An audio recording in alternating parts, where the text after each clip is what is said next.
Avant que nous nous asseyions, je voudrais lire dans Actes des Apôtres, chapitre 22, verset 14.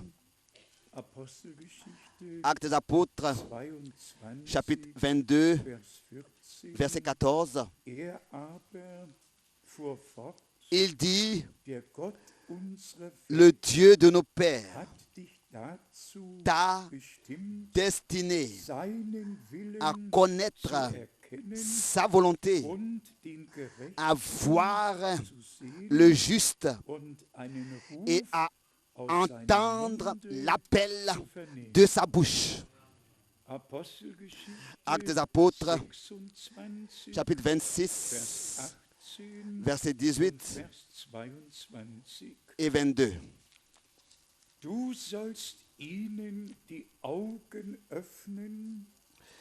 Afin que tu leur ouvres les yeux pour qu'ils passent des ténèbres à la lumière et de la puissance de Satan à Dieu,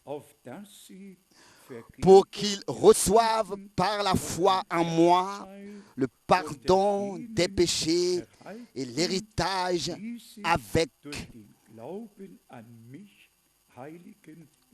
les sanctifiés.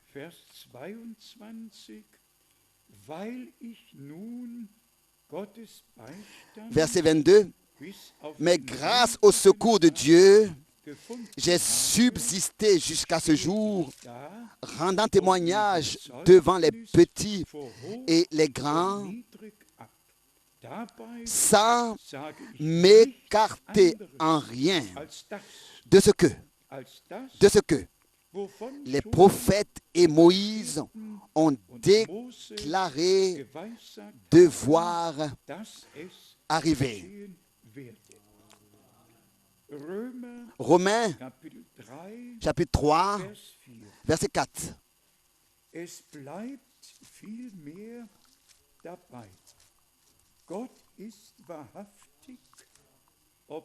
Loin de là que Dieu, au contraire, soit reconnu pour vrai et tout homme pour menteur, selon qu'il est écrit, afin que tu sois trouvé juste dans tes paroles et que tu triomphes lorsqu'on te juge.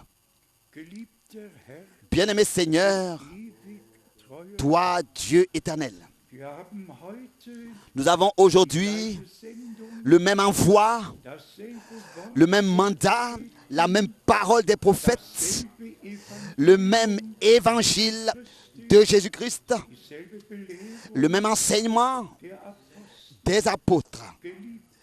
Bien-aimé Seigneur, que tu puisses avoir ton chemin parmi nous et dans le monde entier. Bénis tous ceux qui sont en relation avec nous et avec toi. Sois proche de chacun sur toute la terre, de l'Est à l'Ouest, du Nord au Sud. Et appelle toi-même les derniers à sortir et achève ton œuvre et reviens bientôt. Loué et exalté soit ton merveilleux nom, Saint de Jésus. Amen. Vous pouvez vous asseoir. Moi aussi, je dis simplement, je vous souhaite à tous les bienvenus, à tous de toute l'Europe, des pays de l'Afrique, de l'Asie. Aujourd'hui, nous avons un frère ici de la Nouvelle-Élie, de la Nouvelle-Zélande. Que Dieu te bénisse. Que tous de la Nouvelle-Zélande, que tous soient bénis et se sentent bien et que nous ayons une nouvelle expérience avec Dieu et que sa parole nous soit révélée, que nous ayons accès à ce que le Seigneur nous a préparé. Je vais donner un court compte rendu, mais avant que je le fasse, je voudrais encore remettre les salutations fraternelles, particulièrement du frère Wallström. Et aussi, nous avons bien sûr toutes les salutations de la Côte d'Ivoire, du Congo, du Kenya et de différents pays de l'Afrique, du Canada, des États-Unis. Et comme déjà nous le disions, nous sommes liés avec tous du monde entier et nous remercions Dieu pour toutes les possibilités que nous avons de ne pas seulement être entendus de cet endroit, mais nous pouvons maintenant avoir les possibilités de justement partager le message du salut, l'évangile éternel, contenant tout ce qui concerne le royaume de Dieu, le partager avec le monde entier. Et notre devoir en ce moment, c'est justement de faire en sorte que tous les frères, et aussi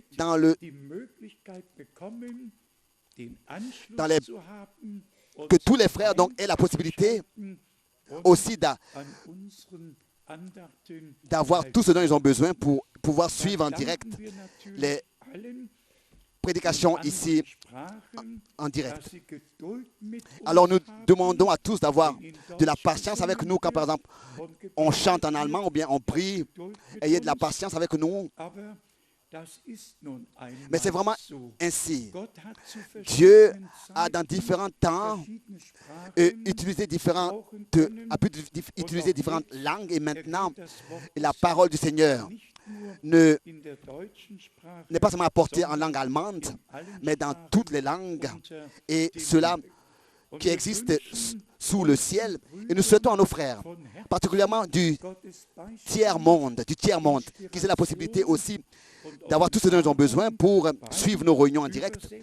Et nous demandons aux frères qui traduisent, nous prions pour les frères qui traduisent, qu'ils puissent aussi avoir la même inspiration pour pouvoir, au moment adéquat, avoir le mot adéquat pour que cela soit traduit dans le même sens et que le peuple de Dieu soit béni. Et nous avons aussi des salutations à remettre. C'était mon 24e voyage en Inde depuis 1964 et réellement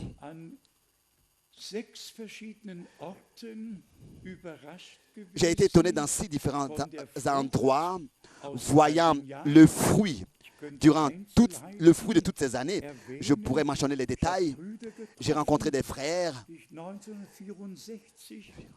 que j'ai rencontrés depuis 1964, 69, que j'ai baptisé en 64, que j'ai baptisé en 69.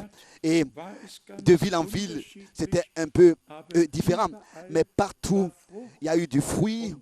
Et pour cela, nous en sommes au Seigneur, notre Dieu, de tout notre cœur, très reconnaissant. Oui, on pourrait dire beaucoup de choses. Ce qui m'a nouvellement touché le cœur, et ça je le dis simplement, il m'est devenu encore plus important. Et cela je le dis pour l'honneur du Seigneur. Plusieurs fois vous l'avez entendu de ma bouche, alors qu'en 1976, j'entreprenais le voyage. J'avais planifié le voyage pour l'Inde en 1976 et j'avais justement reçu, n'est-ce pas, j'étais allé chercher justement le billet du bureau de voyage et que je m'étais assis dans mon bureau et que, tel que vous pouvez maintenant entendre ma voix, aussi clair, mon serviteur annule le voyage pour l'Inde. Le billet d'avion était dans ma veste, dans ma poche. Toutes les réunions étaient déjà préparées, les invitations étaient distribuées. Mon serviteur annule le voyage pour l'Inde. Et en fait, je suis un homme de ma parole. Je suis un homme de parole, et je suis allé donc dans la forêt Et je suis allé dans la forêt et j'ai prié, j'ai dit, Seigneur, est-ce que c'est pas possible? Est-ce que c'est pas possible autrement? Hein? C'est comme ça que l'homme est. Hein? C'est comme ça que l'homme est. Je revenais, j'étais en train de revenir. Il était peut-être 11h45. 11h45. Et j'étais en train, je venais justement de m'asseoir sur la même chaise. Et avec toute puissance, encore avec plus d'insistance, mon serviteur annule le voyage pour l'Inde. Et je savais alors ce que j'avais à faire. Et tout de suite. Alors tous les télégrammes, j'ai envoyé tous les télégrammes avec le texte ne peut pas venir, une lettre suit. À tous les frères qui avaient déjà tout préparé, et vous qui déjà êtes un peu déjà plus âgés, vous avez sûrement à l'époque entendu les nouvelles et dans les journaux et lu les journaux à l'époque. J'étais dans la liste de Bombay à Madras. J'étais dans la liste des passagers. J'avais déjà mon billet dans ma poche. Et l'avion sur lequel j'étais enregistré, directement après le décollage, a explosé en flammes et tous les 96 passagers sont morts. Tous les 96 passagers sont morts. Et mon nom était dans la liste des passagers. Alors l'appel a suivi de Bonn, de l'office de la presse, et il y a quelqu'un qui, donc dans le bureau, a pris le téléphone et il a été dit, votre missionnaire Eval Frank faisait partie des 96 passagers qui ont perdu leur vie. Et ensuite, j'ai été appelé à l'appareil, au téléphone. J'ai été appelé au téléphone et je pouvais dire, ici est Eval Frank. Et oui. Donc, vous voyez, Dieu est fidèle et il prend soin. Il prend soin. Mon temps n'était pas encore arrivé. Et ce qui m'a encore impressionné avec le voyage de 64, c'est que j'avais dans le cœur en 64 déjà d'aller en fait à Jérusalem en revenant de l'Inde, et j'avais dans le cœur de passer par Jérusalem. Je suis passé par la Jordanie, j'ai fait un escale à Amman et je suis arrivé j'ai entrepris un voyage en voiture à Jérusalem, et la chose la plus merveilleuse a eu lieu au jardin du sépulcre, au jardin du sépulcre. Et j'étais justement arrivé au jardin du sépulcre. Il y a une personne très sympathique d'âge avancé qui m'a adressé la parole, et cette personne était déjà plus âgée, parlait un très bon anglais, et il me disait, sœur, je dois parler avec vous. Monsieur, je dois parler avec vous. Bon. Il m'a demandé, est-ce que je peux vous inviter à une tasse de thé? Oui. Et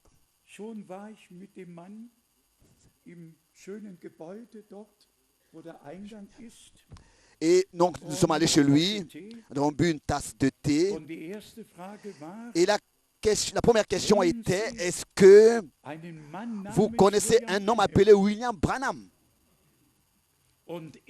Et lui, un Palestinien qui me pose cette question, pas un juif, un Palestinien qui me pose cette question, du roi Georges VI, établi en tant que quelqu'un donc qui là-bas avait à sa disposition toute la région. Et je vous dis, c'était un jour béni. L'homme avait lu le livre de Gordon Lindsay sur Frère Branham, un homme envoyé de Dieu. Et maintenant, il me regarde et pensait en lui-même, cette personne pourrait connaître cet homme dont j'ai lu le livre. Et c'était ainsi. Et nous nous sommes prosternés. Nous sommes allés sur nos genoux ensemble et nous avons de tout notre cœur remercié le Seigneur pour le jour qu'il l'a fait pour nous. Il y a simplement des expériences qui demeurent dans le cœur durant toute notre vie et probablement même jusqu'à dans la gloire. Donc le Seigneur a son chemin avec nous et même si nous avons à passer par des épreuves et des difficultés, elles servent à notre bien. Elles font partie du chemin. Et si elles servent à ce que nous soyons conservés humbles, soyons conservés petits et humbles, alors ça veut dire que chaque épreuve par laquelle nous devions passer ont servi à quelque chose. Mais aujourd'hui, ça devrait être un jour particulier pour nous tous. Un jour que le Seigneur a fait. Et personne ne devrait partir tel qu'il est venu. Nous avons le droit d'apporter nos requêtes au Seigneur. Et lui, il répondra. Il est aujourd'hui encore le même tel qu'il était hier. Et si ici, en cet endroit, dans les premiers week-ends du mois, nous devons traiter certaines choses qui, dans le monde entier, sont devenues nécessaires à traiter. Alors, s'il vous plaît, ayez de la patience avec moi et avec nous. Il ne s'agit pas seulement de nous qui sommes rassemblés ici. Il s'agit simplement de tous dans le monde entier. Et si aujourd'hui, en cet endroit, je dis que la séduction, les fausses doctrines et les déviations des Saintes Écritures n'ont jamais été si graves qu'elles le sont aujourd'hui. Et si elles se passaient seulement dans les églises, les dénominations et les églises libres, cela ne nous dérangerait pas trop et ne nous toucherait pas trop, ne nous concernerait pas trop. Mais quand elles ont lieu parmi ceux qui se réfèrent à Frère Branham, alors là, la douleur est toujours plus grande. Encore aujourd'hui, il y a un appel et il m'a été demandé est-ce que je crois que le retour de Jésus-Christ a déjà eu lieu. C'est simplement incompréhensible. Comment est-ce que l'esprit de l'erreur, du mensonge, partout à son jeu, à sa main dans le jeu, et influence ceux qui ont mis la parole de la vérité de côté et qui donc croient leurs propres interprétations sans remarquer que leurs interprétations viennent de l'autre source. C'est pour cette raison que j'ai lu cette parole de Romains 3, verset 4. Dieu est véritable.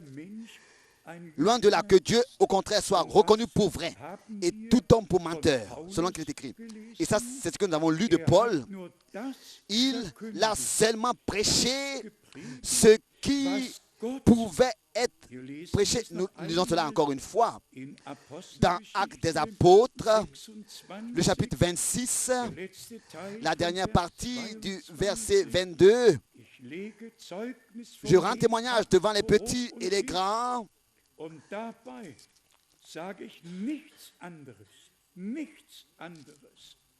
Sans m'écarter, en rien de ce que les prophètes et Moïse ont déclaré devoir arriver. Et ça, c'est ma position. Ça, c'est notre position. Nous ne disons rien d'autre de ce qui a déjà été dit. Et les choses restent ainsi pour toute l'éternité. Ensuite, suit quelque chose de nouveau. Un homme du Niger, un soi-disant 8e messager, et dit maintenant Dieu n'a plus besoin d'un blanc. Maintenant Dieu utilise un noir pour achever son œuvre. Il n'utilise plus un blanc mais un noir pour achever son œuvre. un autre appel. J'étais un peu étonné. Je voudrais aujourd'hui, dans toute la clarté, en cet endroit, dire partout où un esprit national ou bien alors un esprit quelconque se fait remarquer, là, l'Esprit de Dieu ne peut pas agir. Le Saint-Esprit n'est pas un esprit d'une tribu, bien quoi que ce soit. Il était l'Esprit de Dieu. Et Dieu a créé toute l'humanité, tous les hommes. Et je vais vous lire les versets bibliques avec exprès pour que vous puissiez savoir tous que Dieu est le seul créateur et que tous les hommes qui existent et habitent sur terre viennent d'Adam. Lisons ce verset dans Actes des Apôtres, le chapitre 17. Actes des Apôtres, chapitre 17.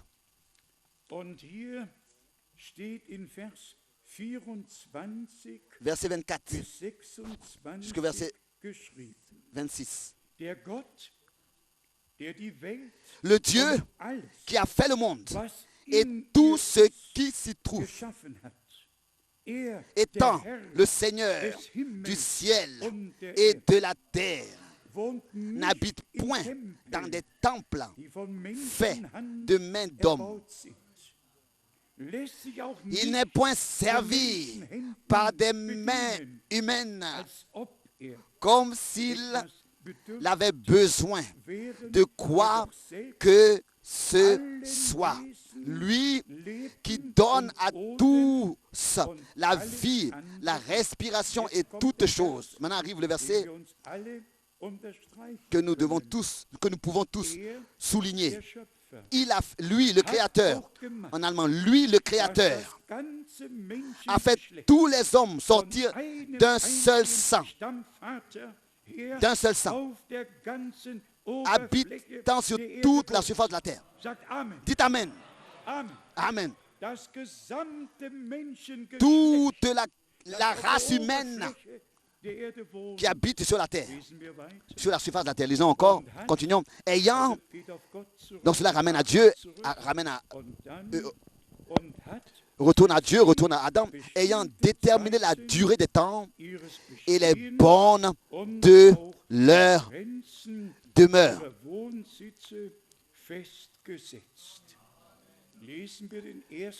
Lisons la première partie encore une fois.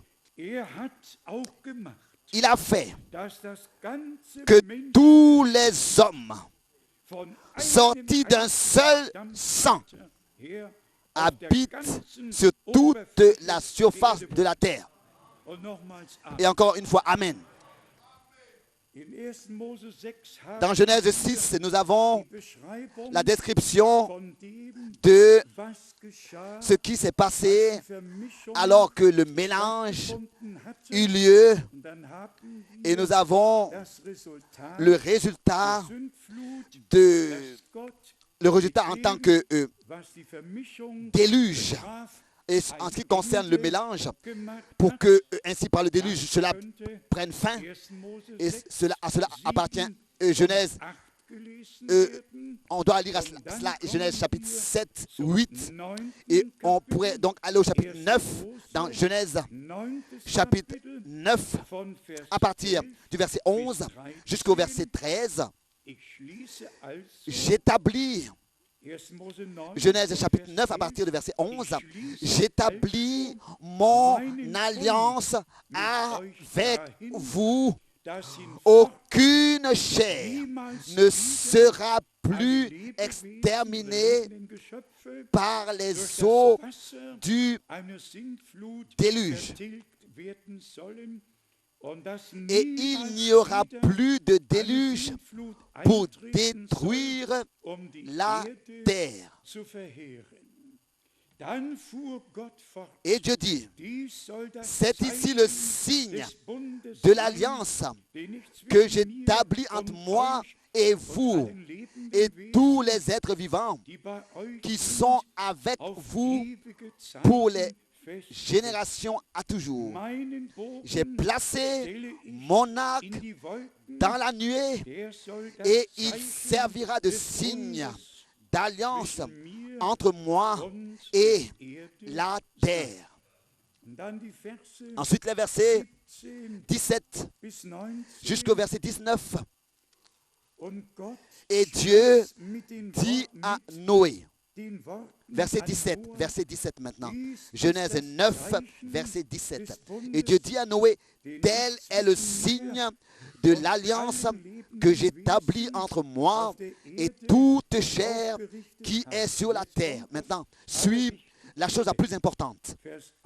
Le verset 18 et 19. Les fils de Noé qui sortirent de l'arche étaient Sem, Cham et Japheth. Cham fut le père de Canaan. Ce sont là les trois fils de Noé et c'est leur postérité qui peupla toute la terre. L'amen n'était pas assez fort. De ces trois, c'est de leur postérité c'est de ces trois que toute la terre fut peuplée. S'il vous plaît, pas un esprit de race, pas un esprit de nationalité ou bien d'ethnie, mais le Saint-Esprit. Que ce soit le Saint-Esprit qui habite parmi le peuple de Dieu sur toute la terre. Si à cela, nous repartons à la première promesse que Dieu a donnée dans l'Ancien Testament, que c'est en Abraham que tous les peuples de la terre seront bénis. Alors il y a réellement les versets bibliques merveilleux dans l'Ancien et aussi dans le Nouveau Testament où il nous est dit, et cela dans la parole de Dieu, ce que le Seigneur a fait et comment est-ce que ces choses ont pris leur cours. On pourrait maintenant même aller à Genèse chapitre 11 et ici, là, à partir de verset 6, lire. Et l'Éternel dit, voici, et montrer que jusqu'au temps de la tour de Babel, il y avait seulement qu'une seule langue qui était parlée sur terre.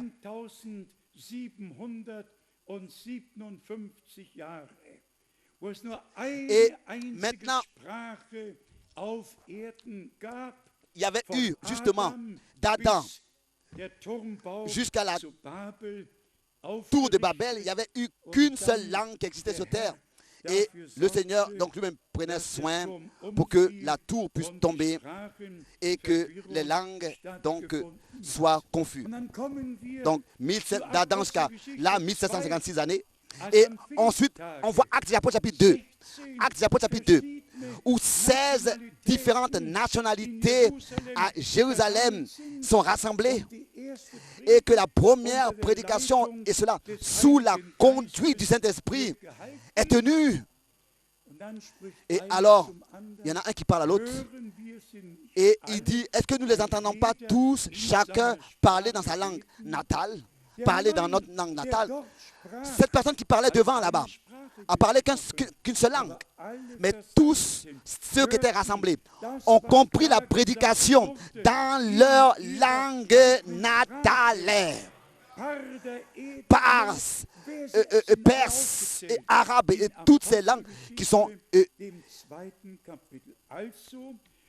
mentionnées dans l'Acte des Apôtres chapitre 2. Donc, Dieu qui avait mis fin, c'est ainsi que Dieu, dans le Nouveau Testament, a mis fin à la confusion des langues et il a donné la possibilité à l'Église du Nouveau Testament de prêcher la parole de Dieu dans toutes les langues qui existent sur terre et de comprendre la parole de Dieu dans toutes les langues qui existent sur terre et de recevoir la parole révélée dans toutes les langues qui existent sur terre.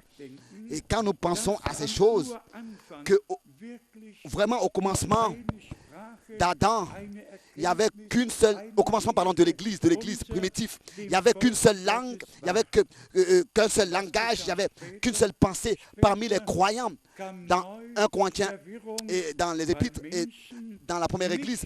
Et aussi dans l'église du Nouveau Testament, il y a eu de la confusion, les gens ont commencé à parler plusieurs langages et les prédications et la foi n'était plus sous l'influence du Saint-Esprit.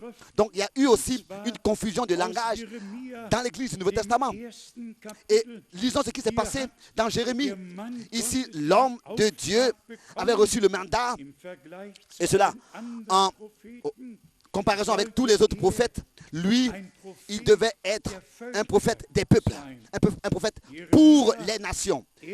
Jérémie chapitre 1, nous le lisons ici à partir du verset 4 jusqu'au verset 5. Jérémie chapitre 1, versets 4 et 5. La parole de l'Éternel me fut adressée en ces mots. Avant que je t'ai formé, donc Jérémie chapitre 1, verset 5. Avant que je t'ai formé dans le ventre de ta mère, je te connaissais. Et avant que tu sois sorti de son sein, je t'avais consacré, je t'avais établi prophète des nations. Des nations. Le verset 7. Et l'Éternel me dit, ne dis pas, je suis un enfant, car tu iras vers tous ceux auprès de qui je t'enverrai. Et tu diras tout ce que je t'ordonnerai. Cela fait partie d'un mandat divin. Même ce qu'on doit dire nous est ordonné par Dieu. Même ce qu'on doit prêcher nous est ordonné par Dieu. Celui qui est envoyé par le Seigneur est dans la volonté du Seigneur. Ensuite, le verset 6. Verset 12, pardon, 12. Et l'Éternel me dit, tu as bien vu, car je veille sur ma parole pour l'exécuter, pour l'accomplir. Verset 12. Oui, homme de Dieu, je t'envoie aux nations. Oui, tu as bien vu.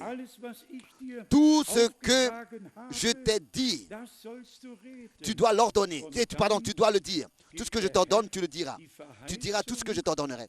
Et ensuite, le Seigneur donne la promesse et il dit, je veille sur ma parole pour l'exécuter, pour l'accomplir. Dans Genèse chapitre 12, Dieu a donné la première promesse que tous les peuples de la terre seront bénis et aussi ont été bénis.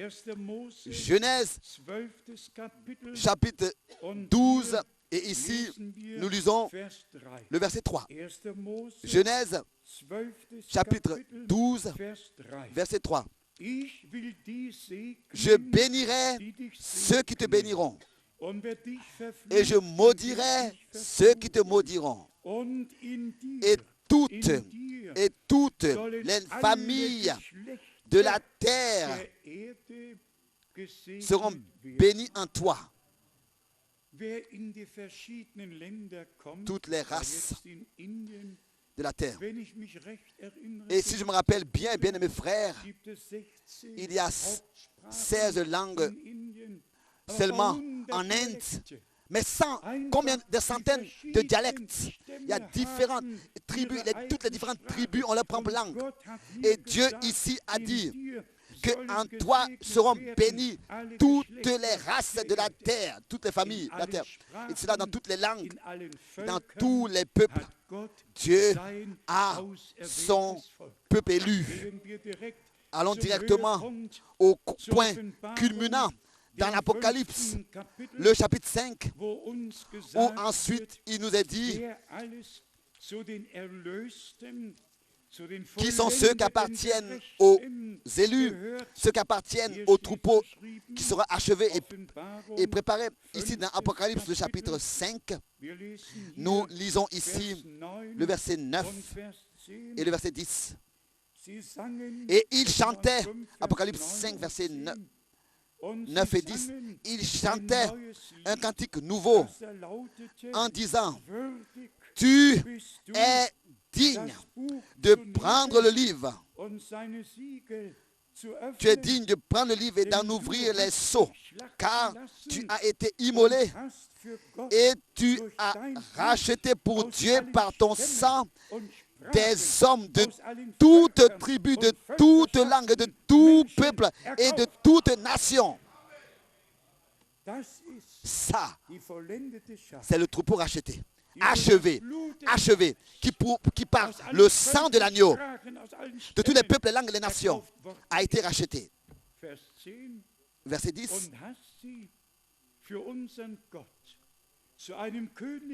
Et tu as fait d'eux un royaume et des sacrificateurs pour notre Dieu, et ils régneront sur la terre. Après le festin des noces de l'agneau, nous reviendrons pour régner avec notre Seigneur de tous les peuples, les langues et les nations. Et particulièrement, ici vous, bien-aimés frères, de nos pays voisins, alors que le frère faisait cette prétention que la lumière, la colonne de feu n'est jamais venue sur un blanc, mais est seulement venue sur moi, il dit. C'est cet homme. Alors là, ça a commencé. Alors là, ça a commencé. Il est au milieu d'Européens et il est le seul. Et il dit, la colonne de feu n'est pas venue sur tous les autres blancs, mais est venue apparue sur moi, Et là, déjà, c'est le propre moi, le vieil homme. Et là où il y a le vieil homme, voilà un noir qui est parmi les blancs, il montre une photo et il dit, voilà, je suis le seul noir, et c'est sur moi, justement, pas sur tous les autres blancs, mais sur moi que la colonne de feu est venue. Hein? Et ensuite, je me rappelle, quand Lucifer, qui était appelé aussi, qui veut dire lumière, ange de lumière, quand il a dit, je monterai, je me lèverai, il était un homme oint, un ange oint. Mais ça a été sa chute après son orgueil. Et s'il vous plaît, on n'a pas aujourd'hui un esprit de politique, de politicien, un esprit d'une tribu ou bien d'une race, mais que ce soit l'esprit de Dieu qui nous anime. Nous n'avons pas un esprit d'Afrique ou bien d'Europe ou bien de quoi, mais l'esprit de Dieu. Oui, amen. Et dans Deutéronome chapitre 33, et ça c'est le mandat que Moïse avait reçu, qui aussi ici a pu montrer un symbole à l'avance en image. Verset 21, Deutéronome chapitre 32, verset 21.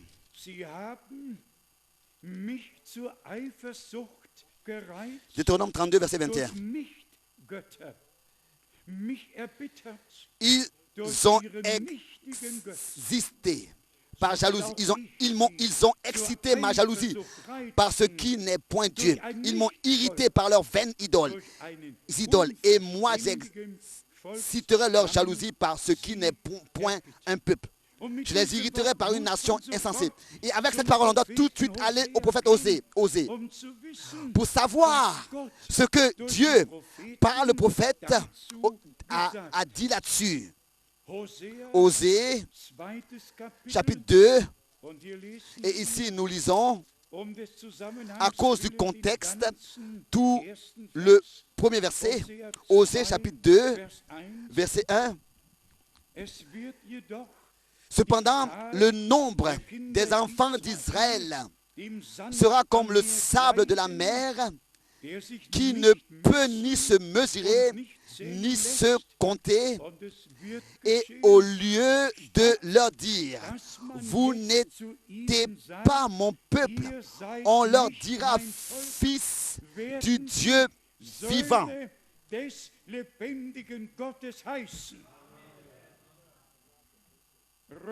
Romains, chapitre 9, ici Paul, dans le Nouveau Testament, a repris cette pensée de l'Ancien Testament et l'a utilisée dans le Nouveau Testament dans son épître. Ici dans Romains, chapitre 9, et ici, nous lisons le verset 24, verset 25 et verset 26.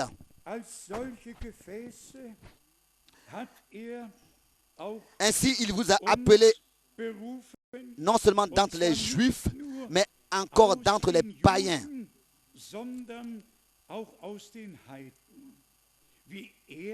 Selon qu'il le dit dans Osée,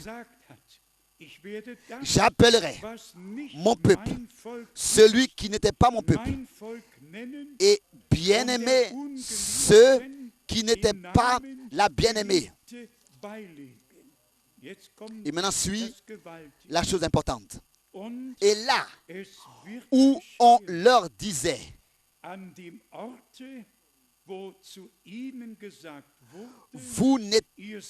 vous n'êtes pas mon peuple, ils seront appelés fils du Dieu vivant. Donc Dieu a tout mis sous l'incrédulité pour qu'il puisse faire grâce à tous ceux qui croient. Et bien mes frères et sœurs, ces derniers temps, j'ai particulièrement cela dans le cœur, que tous ceux qui écoutent les prédications soient apportés en relation avec Dieu. Je ne sais pas si je dois le dire, mais je porte une grande douleur de ce que par le grand ministère que Dieu, depuis 2000 années, a accordé, que cela n'a pas réussi à ce que la relation soit rétablie avec Dieu. La relation semble être avec celui qui porte la parole. Semble être rétablie avec celui qui porte la parole. Et tout de nouveau, il est dit, le prophète, moi je voudrais, et Dieu voudrait, qu'avant le retour de Jésus-Christ, notre Seigneur, dans tous les croyants, la relation soit avec Dieu. Pas à celui qui porte la parole, mais à la parole elle-même. Revenir à la parole. Bien sûr que frère Branham n'est pas celui qui a la faute, ou bien frère Branham, ou bien frère Paul, ou bien moi. Mais c'est devenu pour moi une requête dans mon cœur. Que ce ne soit pas des personnes, des gens, qu'il n'y ait pas des gens qui regardent à un homme de Dieu, mais que tous nous puissions regarder au Seigneur. Et que vraiment cela nous réussisse par la prédication, rétablir la communion de chacun individuellement avec Dieu. Et c'est ainsi que c'est écrit, que tous seront enseignés par Dieu. Donc pas par un prophète, pas par un apôtre, mais ils seront enseignés par Dieu. Revenons à Actes des Apôtres chapitre 22 et 26. Tu leur ouvriras les yeux. Et il dit, je n'ai rien prêché d'autre que ce que Moïse et les prophètes ont déjà dit. Et ça, c'est notre devoir aujourd'hui. C'est notre désir aujourd'hui, notre désir. Il faut qu'il y ait quelque chose qui se passe fondamentalement dans chaque croyant. Car le peuple de Dieu doit être amené à Dieu et à la parole de Dieu. Être appelé à sortir et être conduit à Dieu et à sa parole. C'est pour cette raison que nous devons mettre l'importance sur le fait que ce qui est cru et ce qui est prêché et ce qui est enseigné doit avoir déjà été enseigné dans ce livre, les Saintes Écritures, la Bible, et en tant que dessein divin, avoir déjà été prêché dans les Saintes Écritures. Et je crois que l'Église épouse est née de Dieu, tel que le Fils de Dieu, par le Saint-Esprit, a été engendré. C'est ainsi que le Saint-Esprit est venu sur nous. Nous qui avons entendu la parole de la promesse et avons cru, et que la vie de Dieu, la vie qui vient de Dieu, que Dieu nous a donnée, ce n'est pas toi qui te l'as procuré, mais toi tu as cru la parole et c'est Dieu qui t'a accordé sa vie. Et ensuite, la relation est rétablie donc entre toi et le Sauveur, notre Sauveur, notre Rédempteur. Donc dans Romains chapitre 8, nous avons le témoignage merveilleux. Je vous lis seulement le verset 29. Romains chapitre 8, verset 29.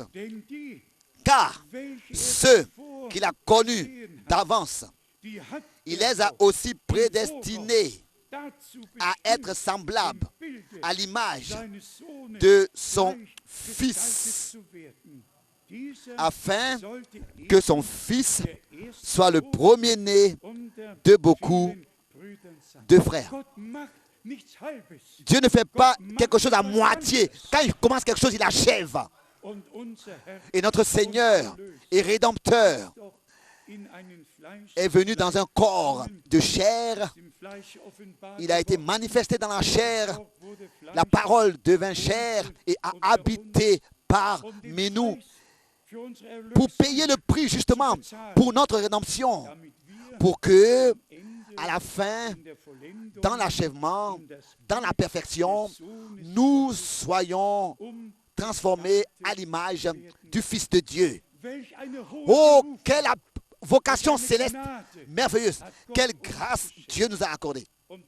Et bien, mes frères et sœurs, si nous pouvons encore mentionner cela, je crois que c'était hier ou bien avant-hier, c'était un appel de nouveau, mais ce ne sont pas seulement 500 millions, mais plus de 600 millions de pentecôtistes et de charismatiques dans le monde entier. Plus de 600 millions qui tous prétendent avoir reçu le Saint-Esprit et qui tous, avec de la musique et de la trompette et beaucoup d'accompagnement, musique et danse et font plein de mouvements. Et moi, je vous pose la question. Est-ce que ce ne sont pas tous ces plus de 600 millions-là qui sont dans l'enseignement de la Trinité, qui sont restés dans l'enseignement de la Trinité? Est-ce que ce ne sont pas tous ceux-là qui sont restés dans le baptême trinitaire? Et alors vraiment, on doit, dans tout le sérieux, adresser quelques paroles sérieuses. Matthieu 7, du verset 21, nous montre clairement que beaucoup viendront en ce jour et diront, Matthieu 7, verset 21, n'avons-nous pas en ton nom? Et quand il s'agira réellement et si vous adressez la parole à ces personnes-là, vous allez voir, cela m'est arrivé une fois à Berlin. Ils m'ont fait savoir directement, et cela avec tout le courage. D'un côté, l'un des plus grands charismatiques, même le directeur général, comme ils disent, du parti, c'est un parti politique en Allemagne ici, il s'appelle Parti politique des fidèles à la Bible. Et quand je lui ai parlé du baptême au nom Seigneur Jésus-Christ, baptême d'eau, alors je vous dis qu'il n'y avait plus rien de charismatique en lui, mais c'était que de la colère et il a explosé de colère, carrément. Vous savez, quand quelqu'un se met vraiment en colère, vous regardez, donc il reste dans l'erreur, il reste dans un enseignement catholique, il reste dans une doctrine catholique, et malgré tout, ils disent qu'ils ont le Saint-Esprit, qu'ils sont remplis de Saint-Esprit, etc. Et c'est pour cette raison que j'ai dû à l'avance écrire, ou bien il est écrit déjà dans Matthieu 7. À l'avance, il est écrit dans Matthieu 7, verset 22, qu'un jour, beaucoup viendront à moi et diront, n'avons-nous pas en ton nom prophétisé, n'avons-nous pas en ton nom fait des grands signes et des miracles? Et qu'est-ce que le Seigneur a dit? Arrière de moi, vous, ouvriers d'iniquité, vous, ouvriers d'iniquité, arrière de moi. Il faut que cela soit dit clairement, que la vraie parole est seulement sortie de Jérusalem.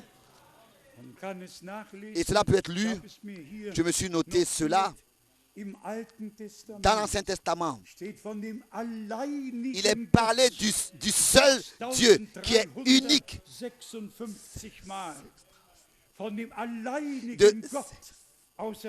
Donc, 6300 plus de fois dans l'Ancien Testament seulement. Il est parlé du Dieu qui est seul, pas constitué de 3 personnes, mais le seul Dieu.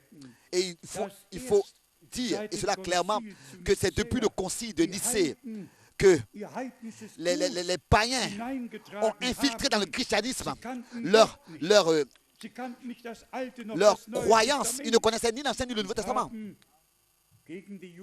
Et ils ont, comme pour dire, fait cela contre les Juifs.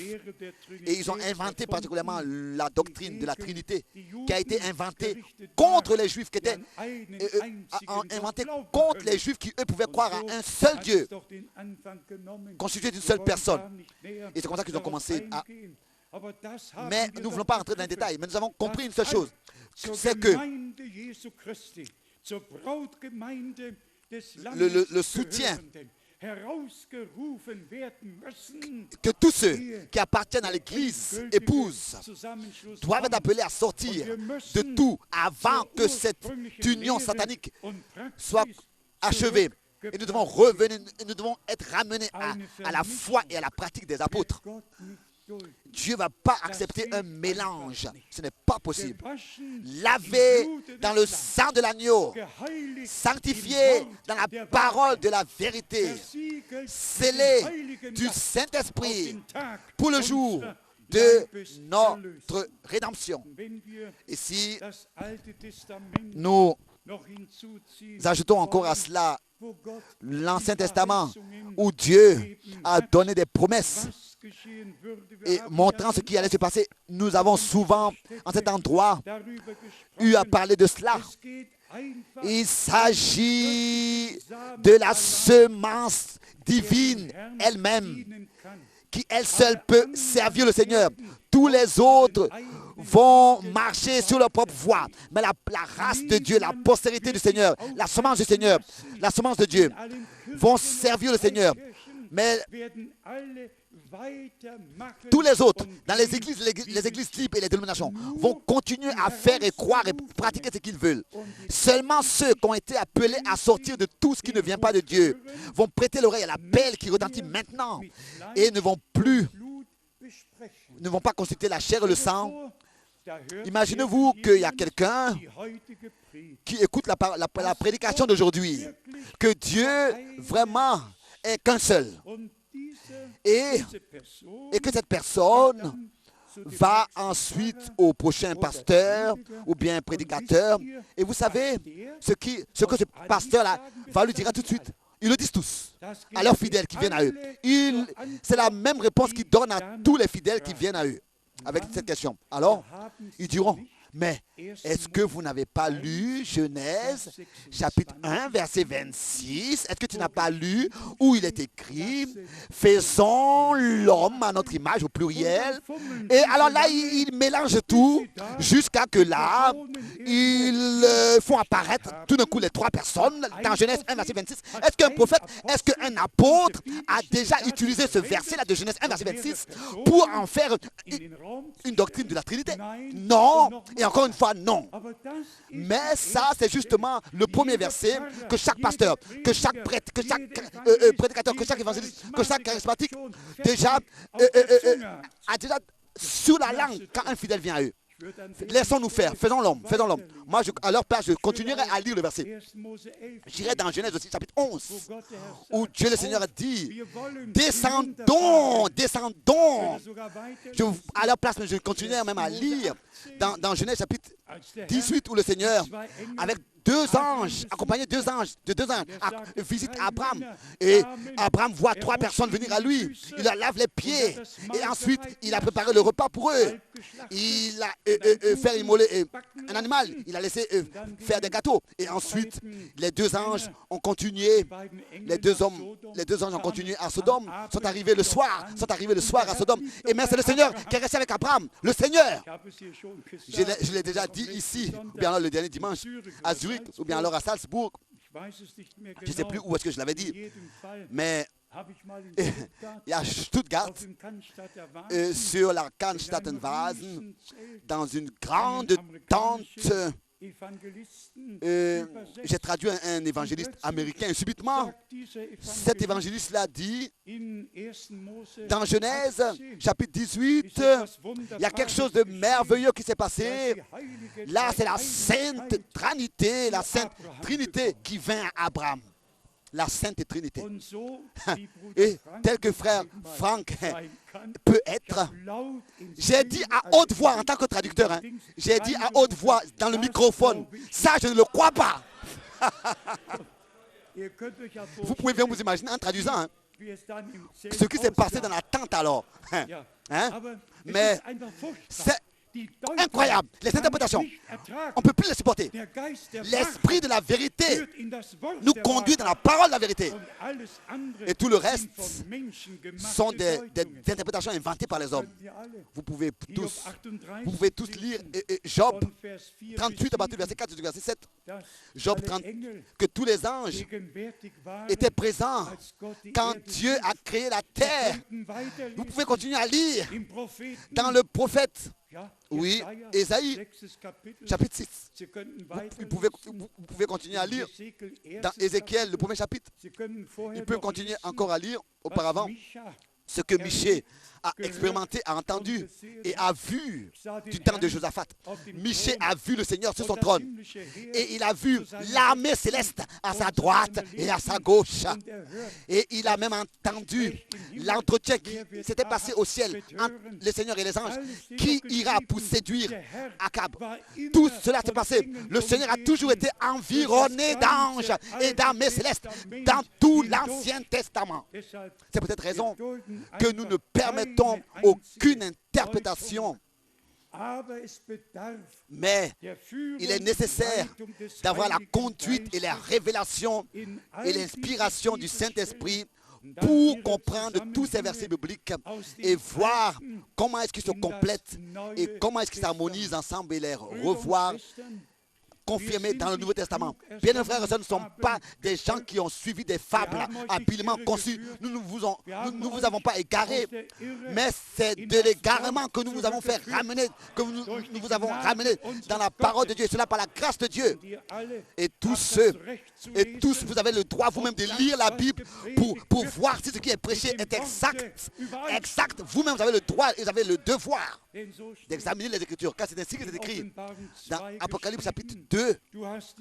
Tu as examiné ceux qui se sont dits apôtres et envoyés, et tu as trouvé en eux des menteurs. Pourquoi? Parce que ce qu'ils ont enseigné et ont fait et ont prêché n'était pas en accord avec ce que les apôtres primitifs que notre Seigneur ont enseigné, ont fait et ont pratiqué. Et bien sûr, suit la séduction par Jézabel. On peut lire tout cela dans l'Apocalypse, dans les différents âges. Donc on peut même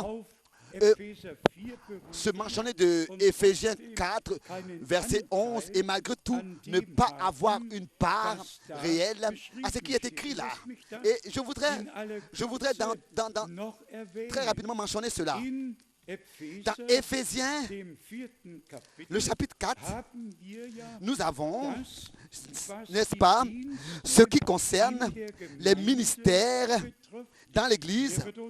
Ici, il nous est dit que le Seigneur est descendu dans les endroits inférieurs de la terre. Dans Éphésiens 4, à partir du verset 8, Et ensuite, cela continue avec le verset 10. Celui qui est descendu, c'est le même qui est monté au-dessus de tous les cieux, afin de remplir toutes choses. Il pouvait dire, il m'a été donné tout pouvoir sur la terre comme au ciel. Ensuite, il est écrit ici, justement après cela, il est écrit au verset 11, et il a donné les uns comme apôtres. Lui. Pas quelqu'un qui s'est donné lui-même, qui se fait lui-même apôtre, mais c'est lui qui a donné les uns comme apôtres, les autres comme prophètes. Lui, il a donné, lui. Les autres comme évangélistes, les autres comme pasteurs et docteurs. Et si un tel ministère a lieu s'effectue quelque part, il faut que cela soit en accord parfait avec l'original. Ensuite, cela continue en relation avec 1 Corinthiens 12, verset 28. 1 Corinthiens 12, verset 28. Dieu a établi dans l'Église les uns comme apôtres, comme docteurs et pasteurs, etc. C'est Dieu qui a établi. Et ensuite, nous continuons à lire ici pour voir la raison pour laquelle l'objectif de ces ministères, pourquoi est-ce qu'ils ont été établis. Pas pour que quelqu'un vienne et présente une nouvelle doctrine et apporte une division et fasse une nouvelle église quelque part, mais tel qu'il est écrit ici, à partir du verset 12, en relation avec les 5 ministères, pour le perfectionnement des saints, en vue de l'œuvre du ministère de l'Église et de l'édification du corps de Christ. Pas pour les divisions, mais pour l'édification du corps de Christ. Et pour quelle raison? Verset 13, il est écrit ici, jusqu'à ce que nous soyons tous parvenus à l'unité de la foi et de la connaissance du Fils de Dieu, à l'état d'homme fait à la mesure de la stature parfaite de Christ.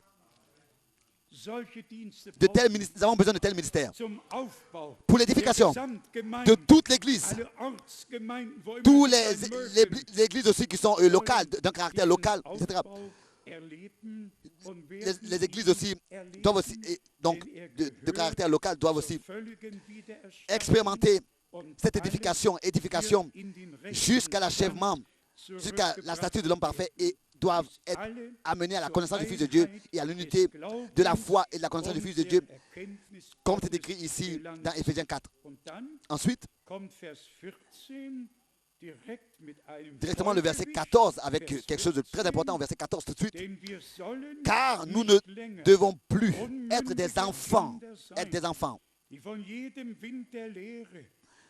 Ainsi, nous ne serons plus des enfants flottants et emportés à tout vent de doctrine par la tromperie des hommes, par leur ruse dans les moyens de séduction.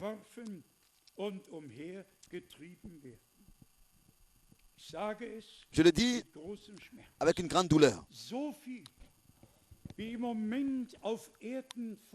Tout ce qui se passe sur terre en ce moment n'a jamais existé sur terre.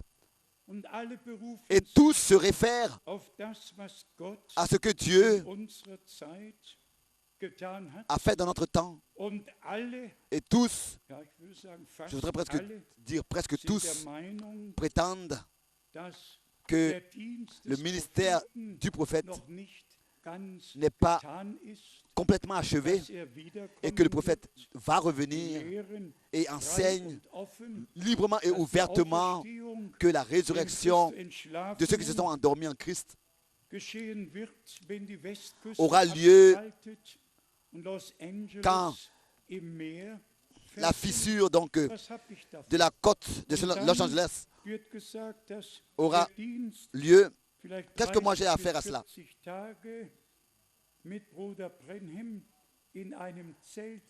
et que Frère Branham ressuscitera et qu'il y aura un ministère de l'attente de combien de jours? De 30 ou bien de 40 jours. Moi, je n'ai pas besoin d'un ministère qui aura lieu quelque part dans une tente pendant 40 jours.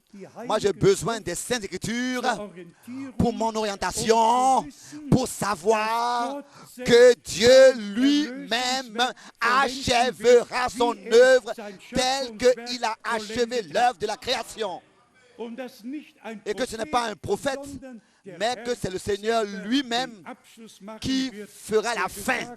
Lui qui a dit, pas par l'honneur ou bien par la puissance, mais par mon esprit, dit le Seigneur l'Éternel. Donc, par une action puissante du Saint-Esprit, qui aura lieu au même moment sur toute la terre, les langues, les tribus et les nations. Cela saisira tous les croyants et c'est ainsi que c'est Dieu seul qui recevra toute la louange et l'honneur.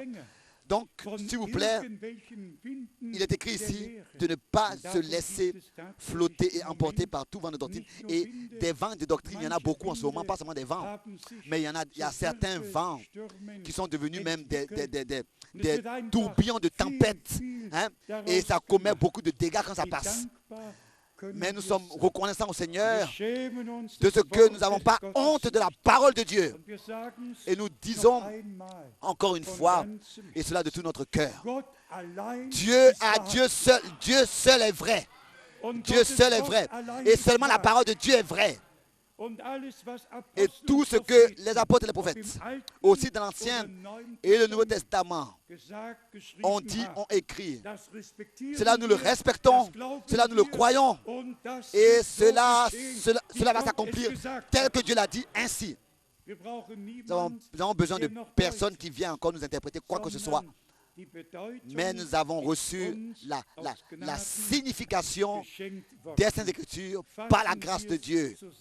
Résumons, Dieu a un dessein du salut, a un dessein de la rédemption qu'il achève dans notre temps.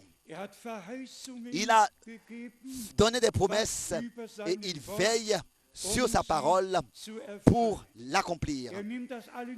Il prend des hommes de tous les peuples, les langues, les nations, de toutes les couleurs, de toutes les nations. Et il appelle de toutes ces tribus et ces langues et ces nations son peuple à sortir. Et nous pouvons le dire de tout notre cœur. Du continent africain, Dieu n'a pas seulement appelé des centaines, mais des millions de personnes ont été appelées à sortir. Soyons reconnaissants. Le nombre sera plein.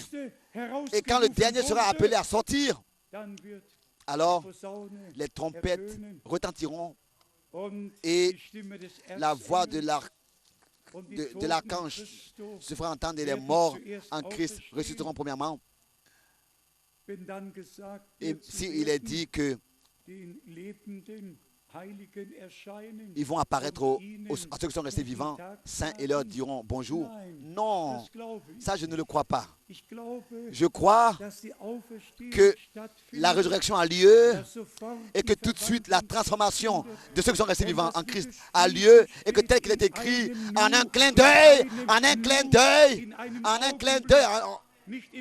pas eux encore resteront des jours ici ou bien des semaines. Non, en un clin d'œil, cela aura lieu. Combien de temps l'œuvre surnaturelle dans l'église épouse aura lieu? Ça, nous remettons tout en tes mains de Dieu. Nous ne sommes pas là pour... Nous n'avons pas été appelés pour spéculer. Nous sommes appelés pour croire. Nous avons été appelés pour croire. Nous devons être prêts et prendre part à cela. Et nous voulons prendre part à cela. Quand Dieu achèvera dans ce temps sa parole, accomplira sa parole. C'est peut-être la raison que je vous demande à tous. Croyez comme le disent les Écritures. Et ce que disent les Écritures. Et croyez rien de ce qui n'est pas écrit dans la Bible et de ce qui ne peut pas être prêché par les Écritures. Êtes-vous d'accord avec cela? Notre temps est passé maintenant. Je veux dire l'heure pour la réunion, mais cela me touche simplement. Il y a beaucoup de choses qui doivent être encore dites à cause de la véracité de Dieu et à cause de la parole de Dieu. Nous allons, Dieu voulant, demain, encore rapidement venir à parler de cela.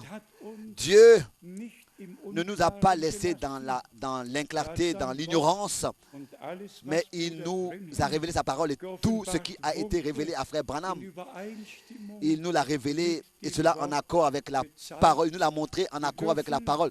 Nous pouvons avec toute la véracité dire, et aussi Paul le dit aussi vrai que la véracité du Christ habite en moi. Donc il s'agit de ce que Dieu reçoive ce qui lui revient de plein droit avec chacun de nous et que il n'y ait pas un autre esprit qui se fasse remarquer parmi les croyants, mais que ce soit le Saint-Esprit qui nous conduise tous dans toute la vérité. Pas un esprit national, pas l'esprit d'un pays, pas l'esprit d'une race. Rien et encore une fois, rien de tout ça. Rien que le Saint-Esprit puisse venir sur chacun de nous et la puissance du Très-Haut nous couvrir de son ombre. Et la parole puisse s'accomplir en nous, puisse devenir chair en nous, puisse trouver son accomplissement en nous, dans l'église épouse de Jésus-Christ, notre Seigneur.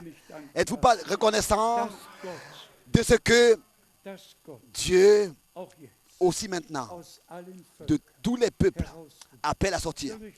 Imaginez-vous s'il était seulement écrit que l'évangile sera prêché à toutes les nations comme témoignage. Oui, cela serait resté ainsi comme dans les jours de notre Seigneur et dans les jours de Paul, qu'on avait besoin de semaines pour entreprendre un voyage, que ce soit à Rome ou bien quelque part d'autre. Ils avaient besoin de beaucoup de semaines. Aujourd'hui, on a seulement besoin d'une heure. Et nous sommes déjà quelque part de l'autre côté de la terre. Hein? Seulement une heure.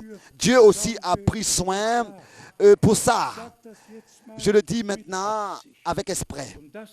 Et ça, cela n'a jamais été accordé à un homme de Dieu sur terre jusqu'à maintenant.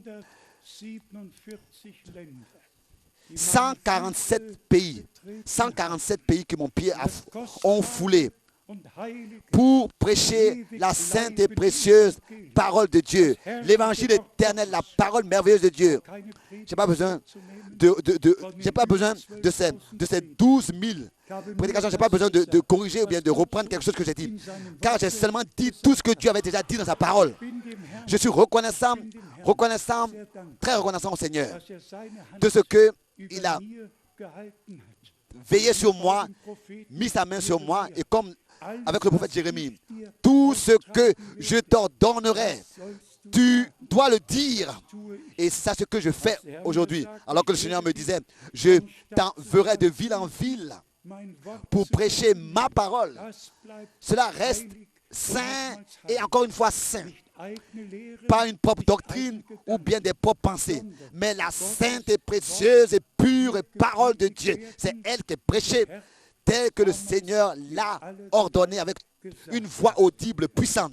Et c'est ainsi que nous remercions notre Dieu pour cela, de ce qu'il nous a conservé sobre dans sa grâce, dans son amour, dans sa parole. Il nous a conservé sobre. Et nous allons ensemble, nous marchons ensemble dans la foi. Nous allons ensemble de l'avant. Nous nous aimons d'un cœur pur, de l'amour divin les uns les autres.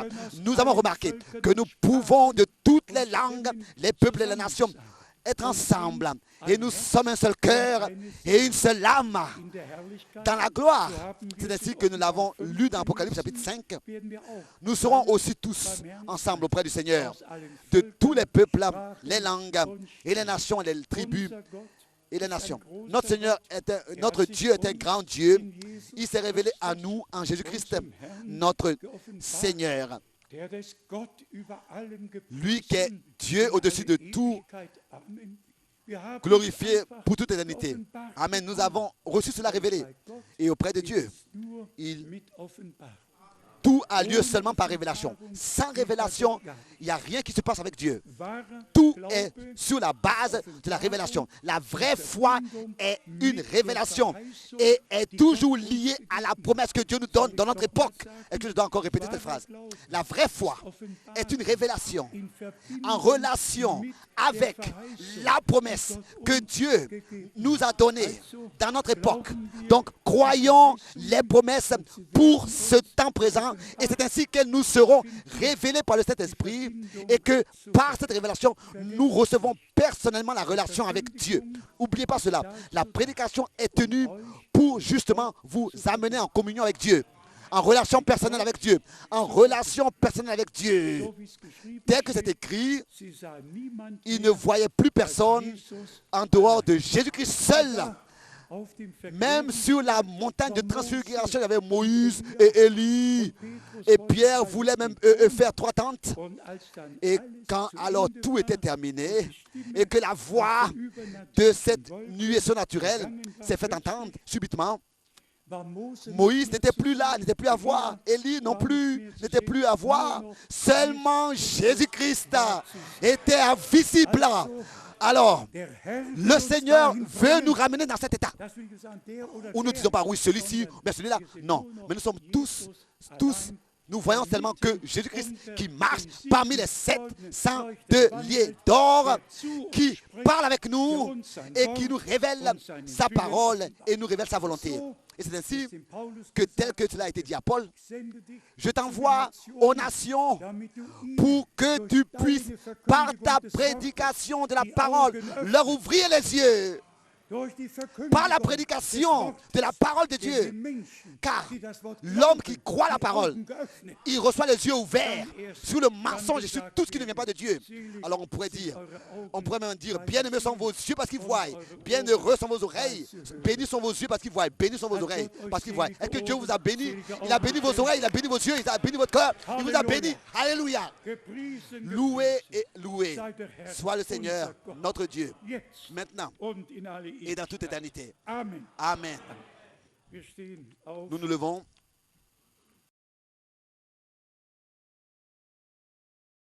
Et je voudrais demander, est-ce qu'aujourd'hui, il y aurait peut-être quelques-uns ici qui n'ont pas encore entièrement pris leur décision pour le Seigneur, que ce soit votre conversion, votre expérience personnelle du salut ou alors la parole de la promesse.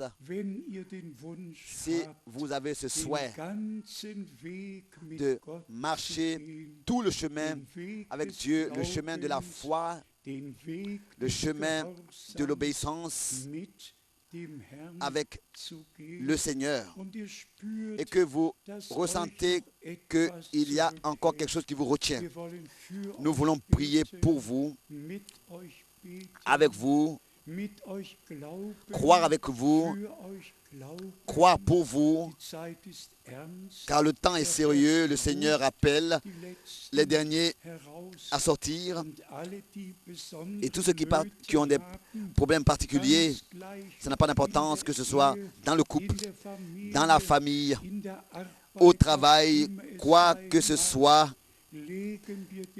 Nous remettons tout au Seigneur et nous ne regardons pas aux circonstances, mais nous regardons au Seigneur.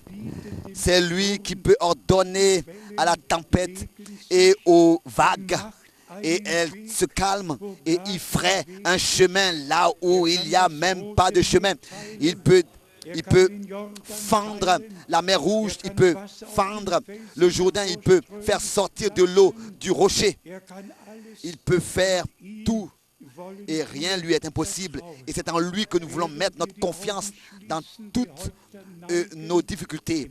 Alors que nous couvrons nos têtes et fermons les yeux dans la prière et persévérons dans la prière, puis-je demander qui voudrait lever les mains si vous voulez qu'on prie pour vous.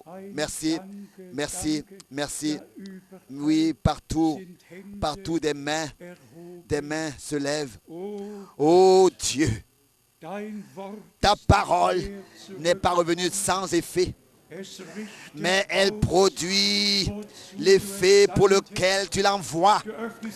Tu ouvres les yeux, tu ouvres les cœurs et tu accordes la révélation par ton Saint-Esprit. Et bien-aimé Seigneur, que cela ait lieu. Que tous ceux qui aujourd'hui ont écouté ta parole soient corrigés et qu'ils puissent croire comme le dit l'Écriture. Et que personne puisse aller au-delà de ce qui est écrit, mais rester dans la parole, demeurer dans la parole, tel que toi-même tu as dit.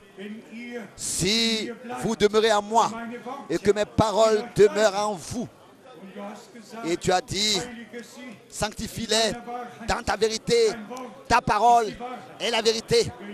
Oh bien-aimé Seigneur, que la pleine rédemption, le plein pardon, la pleine guérison aujourd'hui, ici, ait lieu par ta puissance. Tu es ressuscité et tu as dit, il m'a été donné tout pouvoir sur la terre comme au ciel. Et ton peuple, c'est pour cette raison, parce que toi, le ressuscité, tout pouvoir t'ont été donné. C'est pour cette raison, tu dis, allez dans le monde entier. Allez dans le monde entier. Puisque justement tout pouvoir t'a été donné. Et c'est pour cette raison que nous sommes allés dans le monde entier. Et que nous avons prêché ta parole. Parce qu'à toi, tout pouvoir t'a été donné. Alors confirme ta parole par des signes, des prodiges et des miracles. Nous te remercions de tout notre cœur pour cela. Encore ce soir, tu es présent. Tu as sauvé. Tu as pardonné. Tu as accordé la réconciliation, la grâce et le salut. Tu as accordé la guérison par ta grâce. À toi, le Seigneur fidèle, nous disons de tout notre cœur merci. Et nous louons ton merveilleux nom saint de Jésus. Alléluia. Bien-aimés frères et sœurs, réjouissez-vous dans le Seigneur. Dites merci au Seigneur, car il a parlé avec nous. Il s'est révélé à nous. Il est présent. Alléluia. Alléluia. Alléluia. Loué et glorifié, honoré soit le Seigneur. Alléluia. Gloire et honneur. Nous donnons l'honneur qu'à Jésus.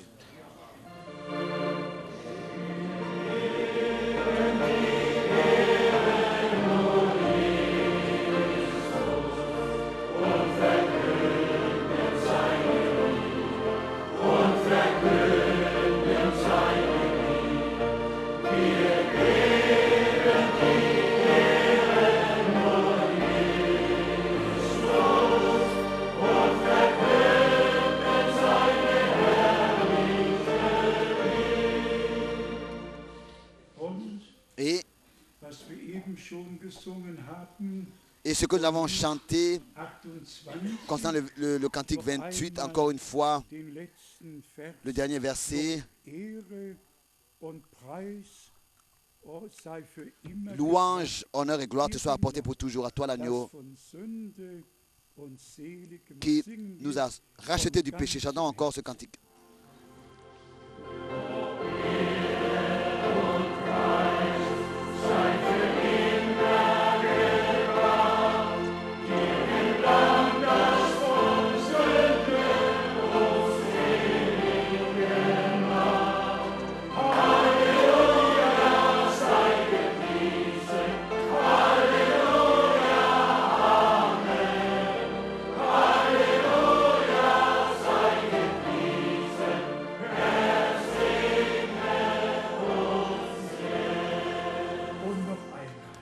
Et encore.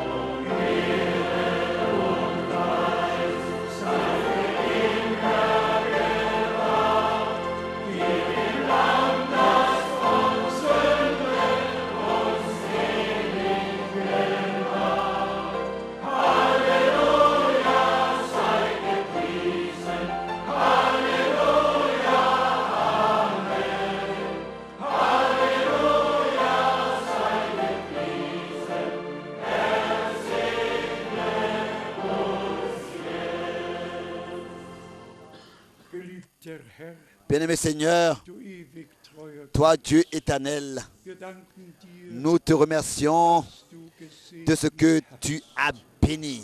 Und wir bitten dich Et nous jetzt, te demandons maintenant encore, segne mit uns. bénis avec nous, Segnen Edmonton, bénis Edmonton, segnen ganz Kanada, bénis tout le ganz Canada, USA, tous les États-Unis, ganz Afrika, toute l'Afrique, segne Neuseeland, bénis Australien, la Nouvelle-Zélande, l'Australie, segnen Russland, bénis la Russie, segnen Moldawien, bénis la Moldavie, segne überall, bénis o partout, Herr, ô Seigneur, unsere Brüder mit là où nos frères écoutent en direct unsere Schwestern mit et nos sœurs voient en direct. segnen Rumänien, Bénis en Roumanie, ja, segne oui, überall, bénis o partout, Herr, ô Seigneur, in ganz Europa, dans toute l'Europe, führe die et que Braut tu puisses, in den Seigneur, Gleichschritt, conduire l'épouse à revenir, in den à marcher dans le même pas, ô Seigneur. Möge dein Wort Que ta parole, aller Macht avec toute puissance, und das soit apportée et produise wozu l'effet pour lequel tu l'as envoyé.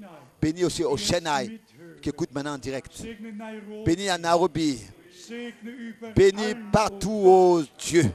segne in Kinshasa, Bénis à Kinshasa. segne Bénis, nochmal, bénis encore une fois, bénis, o Herr, ô Seigneur, in der ganzen dans Welt. le monde entier. Segne in Finnland, Bénis en Finlande, en Suède, Danemark. Bénis partout, ô Seigneur, o Gott, ô Dieu. wie wunderbar Comme c'est merveilleux, hast du alles comme tu as conduit toutes choses d'une manière merveilleuse. danken dir Nous te remercions für unsere Brüder, pour nos frères die verschiedene Sprachen qui beherrschen. Du maîtrisent hast plusieurs sie langues. hierher gebracht. Tu les as conduits ici Und du hast unsere et Brüder, tu as die die Technik beherrschen, aussi hierher gebracht, conduit ici nos frères qui maîtrisent la technique.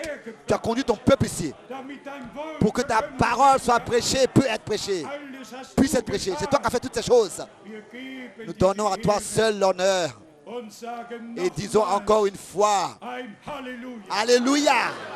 Nous te disons à toi un Alléluia. Dir dem À Lamm, toi l'agneau, dir dem à Lamm, toi l'agneau. dein Sterben Ta mort hat sich gelohnt, a servi à quelque chose. dein Blut vergießen Ton sang a hat sich coulé. gelohnt. Ton sang qui a coulé a servi à quelque chose. Tu Tu as un troupeau racheté par ton sang sur terre, de toutes les langues, les peuples et les nations. Pour tout cela, nous te disons de tout notre cœur, merci. Dans le saint nom de Jésus-Christ. Alléluia. Alléluia. Et que tout le peuple dise Alléluia. Et que tout le peuple dise Amen. Amen, amen, amen, amen.